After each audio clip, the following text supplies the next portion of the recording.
Kama ikiwapendeza, tutafute njia nyingine ya kuadhibu mtu ambaye unamuona yuko tofauti na itikadi zako. Kwangu mimi, nikisema nizungumzie upande wa wasanii, naona ni msanii ambaye ameadhibiwa kwa kosa la kujitafutia riziki. Ni kwa kosa la kwenda kutafuta kipato chake. Kumbuka wasanii walikuwa kwenye majukwaa ya siasa, walikuwa wanalipwa. Huo ndio kweli, mimi najua walikuwa wanalipwa. Hamna msanii ambaye alikuwa anafanya kazi bure. Kwa hiyo maana yake ameenda kujitafutia riziki, sisi tunamwadhibu kwa sababu anaenda kutafuta riziki yake. Lakini pia msanii anayo haki ya kuchagua chama, kama nilivyomtaja hapa Sugu. Sugu ni msanii, lakini amechagua chama ambacho anakifanyia kazi.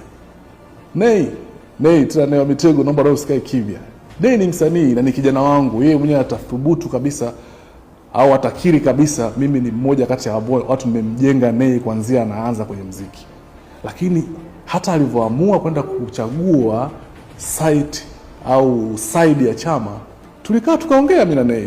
Nikamwambia Nay, mimi nikifanya muziki na focus na muziki. Akaniambia bro, naelewa, lakini mimi niruhusu nifanye itikadi zangu kwenye chama kingine. Nikamwambia sawa.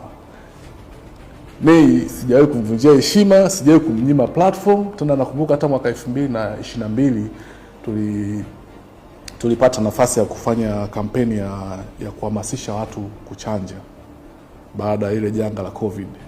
Na one of my taasisi ilipewa hiyo kazi. Muziki ubaki kuwa muziki, tuweke itikadi zetu pembeni, tuhakikishe muziki unasimama kama muziki, tuhakikishe wasanii wetu wanafanya kazi kama wasanii, wawe free, wawe huru, wachague chama chao, tusiwapangie.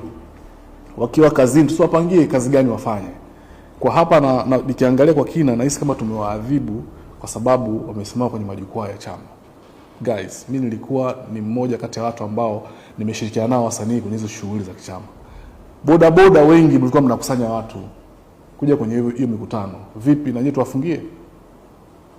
Mlikuwa mnachukua watu mnakaa kwenye hivyo viwanja. Tunajua kuna vyombo vya usafiri vya anga vimebeba watu pamoja na wasanii waende kwenye hiyo mikutano. Vipi na nyinyi tuwafungie? Wako mama ntilie walitengeneza vyakula huko mikoani, na wenyewe tuwafungie?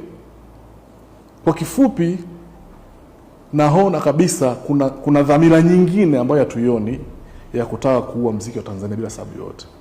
Kama ni issue ya chama, hii ni chama, wamelipwa, wamefanya kazi kama watu wengine wote, tumalize, tuendelee shughuli zetu.